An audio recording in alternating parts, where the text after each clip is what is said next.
All right, good afternoon, everyone. So today we'll be sharing the Phase 2, Draft 2 scenario of the South County Relief Plan. As you may recall, this plan is to relieve the overutilization at Audrey Kell, Myers Park, and South Mecklenburg. And we've also included South County relief for the middle schools, which will relieve overcrowding at Community House, J.M. Robinson, and Ray Farms. As you may recall, we will begin our Phase 2 draft. We've just completed our Phase 2 Draft 1 scenario back in March, where we held 2 reset sessions and 3 community engagement sessions at Myers Park, South Mecklenburg, and a virtual session. We have received an enormous amount of feedback throughout all of these sessions, and based on that feedback, the team has gone to rework the scenarios with emphasis on SES and utilization. Tonight, we will be kicking off our first community engagement session at South Mecklenburg High School at 6:30 p.m. That will be followed up by a virtual session. We'll have another session at Providence. And then after that, there will be another virtual session, and all of those dates are listed on our website. Our timeline for the Charlotte-Mecklenburg Board of Education has shifted a little bit, and so recommendations will be going forth. There is a public hearing on May 23rd, and then a final vote is expected on June 6th. Today, we will share, Dr. Shuka will walk you through the Draft 2 scenario. And at this time, I will hand it off to Mr. Dennis Lacaria. And for those of you who do not know, Mr. Lacaria has officially joined our team as the new Executive Director of Real Estate, Facilities, and Planning. And he has been working very closely with Dr. Shuk on the South County Relief Plan. Mr. Lacaria. Thank you, Ms. Porti, and thanks everybody for the time this afternoon. Guess we can advance slide. Okay, so again, the timeline, here's where we are right now. As Ms. Porti noted, that we're in the second draft release right now. Again, that's what everybody needs to be mindful of. This is a draft. This is a revision to the first draft. This is another turn of that draft. We are shifting 1 meeting apiece for the final recommendation of public hearing and the CMB vote, and that's for magnet work that's related to the comprehensive review to give ourselves some time for some of that work to catch up, because there are implications and outstanding questions related to magnets in the South County. So we're trying to connect all of those dots up before a final recommendation. So there will be a revision to this draft as well, based on the feedback that we get from the community starting this evening. So high-level overview of what we'll be talking about. And this is the same presentation that the community work group got yesterday. This is the same presentation and the same communication that will be received this evening. So you're getting a preview, if you will, of the engagement session tonight that will be held at South Meck starting at 6:30. So we did get some incredibly robust and broad feedback. And we took all of that into consideration as we went back and evaluated the draft 1 scenario against the feedback that we received. Interestingly enough, the feedback that we had gotten through the first phase of this work really centered on things like eliminating split feeds and K-12 continuity and home to school distance. And then when we presented a draft scenario that addressed those concerns first, the community resoundingly said that's not what we meant.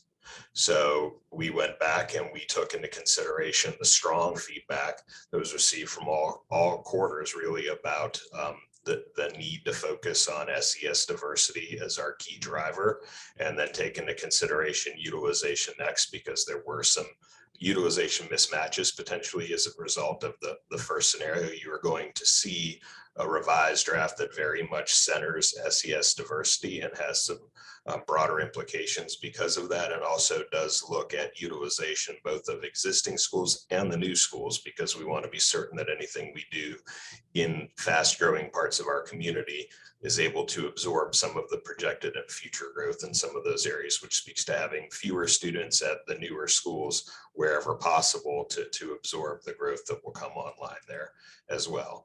But again, the primary lens for this draft revision is socioeconomic diversity. And with that, I'm going to turn over to Dr. Shoup to walk us through the changes. Thank you, Ms. Lacaria. So one thing I did want to point out is the socioeconomic status map. And here you see that in addition to our schools not always being equally distributed across the county, we have patterns of SES that aren't equal across the county. And this does make it challenging to create, specifically in those pockets of where there's a lot of low SES neighborhoods or where there's a lot of high SES neighborhoods, to create some type of balance. So we do the best with what we have available and what we can do, maintaining also contiguous boundaries and keeping in intact feeder patterns, home to school distance, so on and so forth. So what you'll see in this next draft is, as Ms. Lacaria mentioned, there were some serious concerns about SES diversity at some of the schools, and we've tried to address that to the best extent possible. We have improved utilization and reduced overcrowding at our schools, which obviously is the point and why we have these new schools in the first place. We don't see drastic differences in home to school distance, which you'll see in the data tables, but overall decreases in average home to school distance. And then you'll see a similar number of feeder patterns and splits. In short, that means that we were able to reduce some feeder patterns and remove some splits, but we also had to create a couple of splits to even out utilization and SES. So here are the list of schools that are impacted by either a boundary or a feeder pattern change. So again, a boundary change is where the addresses that are zoned to a school, where that geographic area changes, whereas a feeder pattern change means that where you go for elementary, middle, or high school might change. And in the blue with the asterisks, you will see schools that were not in draft 1, but have been added in draft 2. So if you are part of those schools, we do ask you to take particular notice and give us feedback on what you think of this revised draft. And then we also have in this blue box over here, the schools who were impacted in draft 1, but weren't impacted in this new draft. Now, again, in addition to stressing the fact that this is still a draft, this also means that this might still change. So if you were in draft 1 but not in draft 2, it is still possible that based on the feedback that we received in draft 1 and also the feedback that we will get for draft 2, that there may be still changes in this. I'm going to start off with the high school, and you'll see that still the same high schools that are impacted. And then these are the middle schools or elementary schools that are impacted by a feeder change. This is the current high school map. And then here you see overlaid the current with the proposed map. So I'll walk you through this. So we have the southern section of Sharon and the northern section of Old Providence elementary schools that are rezoned from Myers Park High School to South-Mecklenburg High School. And one of the reasons that we do this is because they both go to Carmel. And so you'll see this reflected as well when we talk about the middle school, looking at this middle school to high school, 6 through 12 continuation. And so the idea is that they all go together to middle school and then they move on together to South Meck. There is a shift here in the boundary in Sharon in terms of where the split is. So not the actual Sharon boundary, but where the split is for middle and high school. And so what this means is that there's a road here called Fairview, and then this road here is Colony, and then this road up here is Carmel. Right now, there are a few neighborhoods where the students go to Sharon and then AG and Myers Park, and then they would be rezoned to go to Sharon, Carmel, and South Mac. And one of the reasons there is because the current boundary runs through the neighborhoods, and in an attempt to keep neighborhoods together, we are reconsidering where that split is. In addition, you will see that we created a split for the Huntington Farms area. So it still remains the boundary for Huntington Farms, but what this would indicate that is there's a little Sugar Creek running here. You have neighborhoods on both of the sides of Sugar Creek, and the neighborhoods that are on the west side of Little Sugar Creek would, instead of going to Carmel, Huntington Farms, and then Carmel would go Huntington Farms, and then would go to AG, Alexander Graham, and to Myers Park. And then the rest of Huntington Farms would stay at Carmel and stay at South Mecklenburg High School. And so again, thinking about how we had to even out some of the utilization and SES, both at the middle schools and at the high schools, and in an attempt to maintain the feeder continuity from middle school to high school. In addition, we took a look here and reassigned most of Sterling and this section of South Pine to the Relief High School. And this was not in the previous version. In the previous version, we had all these students go to South Mecklenburg, and we did have to create a split over here. And so this is a corner of Sterling that runs east of South Boulevard and north of Sharon Road West. And so these students would go to Carmel and South Mac. And then the rest of the Sterling students would go to Quill Hollow and then move on to the Relief High School. Pineville, Endhaven, McAlpine, and Ballantyne would also be assigned to the Relief High School. And that is the same as what you saw in draft 1. Ardrey-Kell gets relief by having Ballantyne and the southern section of Endhaven go to the Relief High School. That is also the same as in draft 1. And then you will see that this small section of McAlpine Elementary School was brought on into the Relief High School instead of Providence in an attempt to remove the split and have that school go back to the Relief High School. So what this means in terms of socioeconomic status makeup. So we do still have challenges in terms of creating diverse schools in Ardrey-Kell and Providence due to the nature of the location and the pattern of SES, as I indicated in the map earlier. So where we were able to make some great strides is Myers Park, South Mac, and the new high school. So predominantly seeing where we were able to, whereas in the first draft, this number went up of the low SES students at South Mac, being able to bring it down and do more leveling out. And then you'll see the number of classrooms that these schools currently have, their current enrollment, and what we would estimate their enrollment to be once we've done the full transition. And all the students are in their newly assigned schools. So that would put Ardrey-Kell at about 2,700 students, Myers Park at about 3,100, Providence at about 1,800, South Mac at about 2,700, and the new high school at about 2053. We definitely want to make sure that there's plenty of room at the new high school. We're not having to put mobiles there in year 2 or year 3, given that we know that there's going to be a ton of residential development in that area, including Ballantyne Reimagined and different parts of Pineville.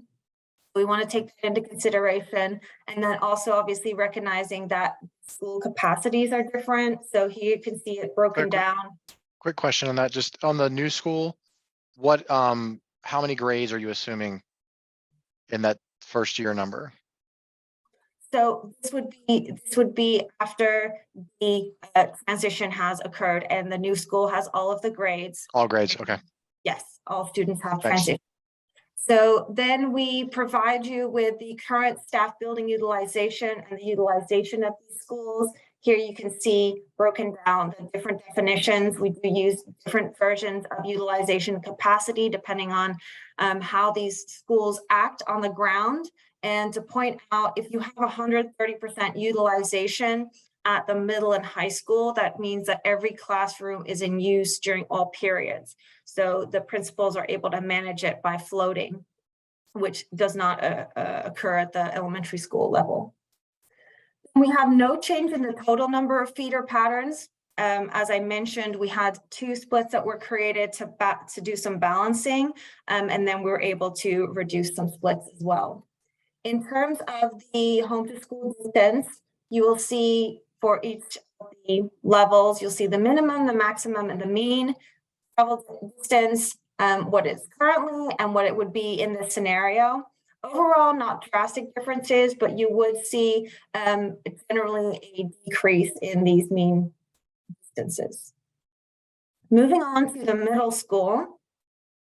These are the impacted middle schools. So you'll see that some of the middle schools have been added.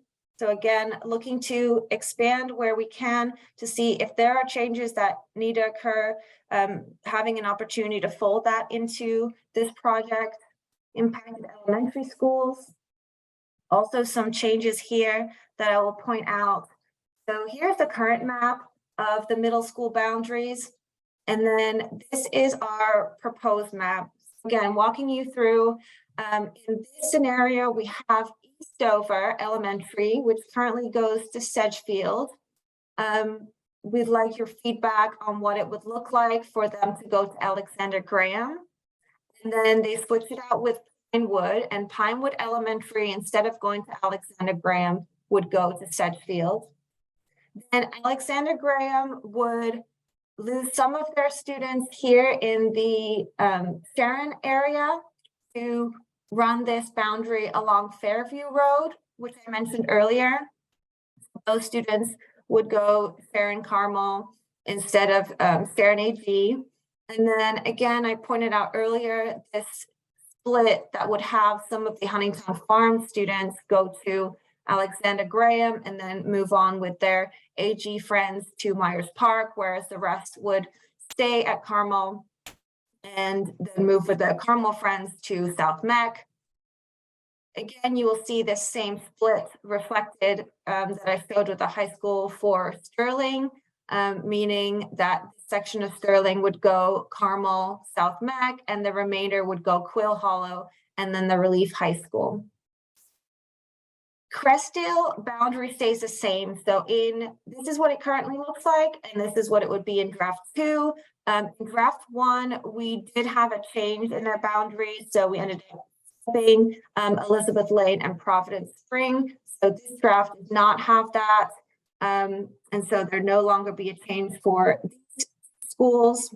McKee would also stay at J.M. Robinson, as well as this section of Providence Spring that's west of Providence Road and lives very close to JMR, and then the southern section of McAlpine and the southern section of End Haven, and the northern section of Hawk Ridge. So most of these areas already go to JMR, so it wouldn't change for them. The only area that it would change for is this section of McAlpine that currently goes to South Charlotte. It would be reassigned with another section of McAlpine to JMR to maintain a contiguous boundary.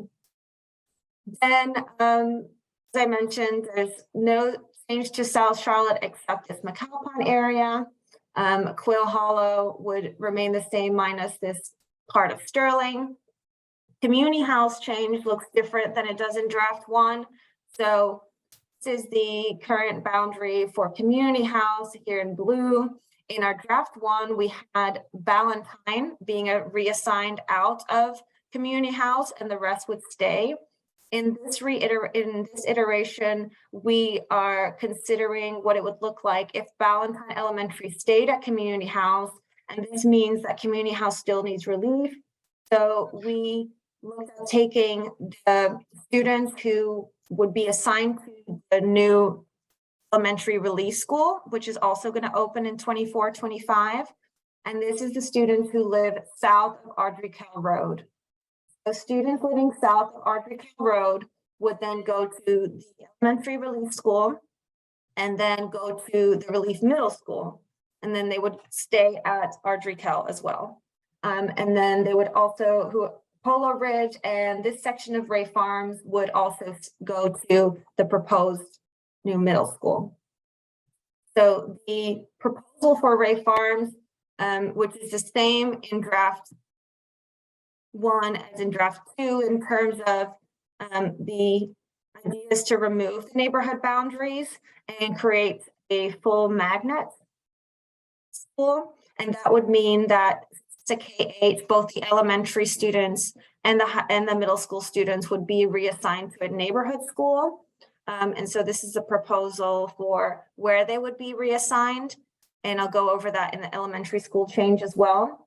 So basically, if you go to Ray Farms and you live east of Providence Road, you would feed into the McKee Road, JMR Providence High School feeder. And if you lived west of Providence Road, you would feed into the Polo Ridge new middle school and Ardrey-Kell feeder. And then lastly, I want to point out that we added this change, which is new and is not necessarily contingent upon the middle school, but we do have overcrowding at Southwest Middle School. And so we wanted to take an opportunity to see if we can give some relief by reassigning Nations Ford to Kennedy. And Nations Ford is already going to Olympic High School, so then they would just move on with their Kennedy friends to Olympic. This is what it looks like in terms of the breakdown of socioeconomic status for each of these schools. And so all this information will be available online as well, so you get a chance to look at it in further detail. But basically, we see that in most schools, we were able to level out. So particularly what we're hearing is concerns about where there's over 50% of low SES. And so you see that there's more balancing here in this proposal between mid and low SES for Quill Hollow, as well as for some of the other schools. And then here are the number of classrooms, the current enrollment, and the estimated enrollment.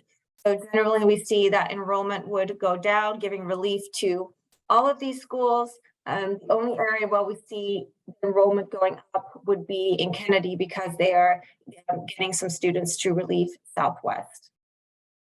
Again, you'll see the staff building utilization, the estimated utilization, keeping into consideration that if the staff building utilization is 130%, that means that every classroom is filled for every period. With the ability to float. And then utilization would be just purely based on 25 students per classroom.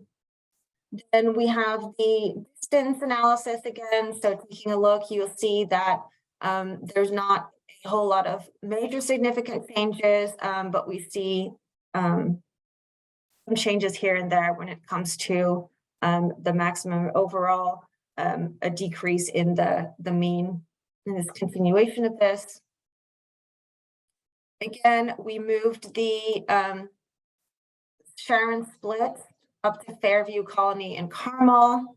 And then we're creating a couple of other splits, but then removing some splits as well. Lastly, the elementary school changes, and this is the exact same as draft 1.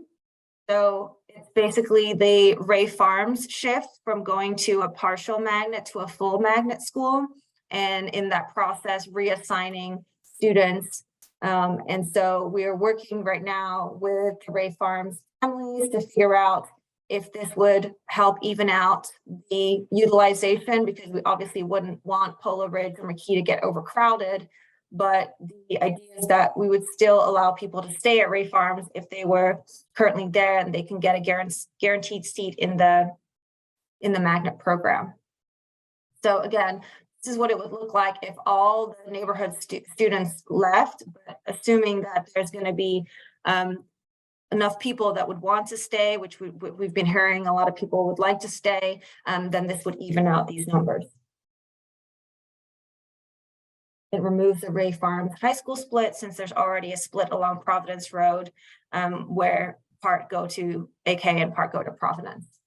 So in sum, as I mentioned at the beginning, we have improved SES diversity at most of the schools in this draft, improved utilization, reducing overcrowding, decrease in average home to school distance, and then a similar number of feeder patterns. Lastly, I want to point out a couple of resources that I encourage people to check out to get more information. So first of all, like we had in the first version, we have an interactive map where you can put in your address and see how this is going to be impacting you and your community. And it also has all the school locations. On the left-hand side, you see an option to look at the different layers, and you can look at layers for elementary, middle, and high school boundaries, the way they currently are, and the way they are in the proposal. And there's also an option to see the socioeconomic status map. And then finally, wanted to point out that we have several opportunities for ongoing feedback. We have all of the updated information on our website, and then we have an additional form that we created where we would love to get people's input. And thank you.